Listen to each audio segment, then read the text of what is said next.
Been का कत्ल उसके घर में हो जाता है। उसके दोस्त घर में आए हुए थे।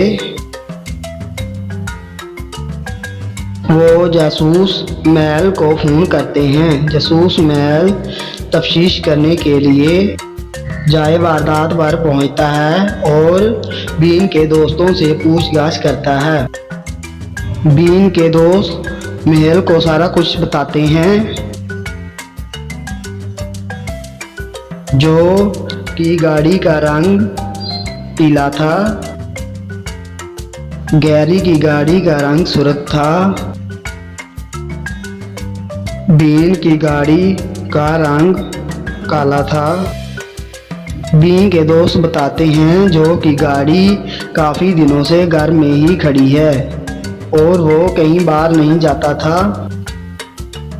जो मैं जब आया तो बीन की गाड़ी यहीं खड़ी थी।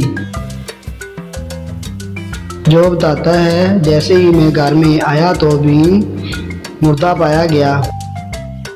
गैरी बताता है मैं जो के बाद आया था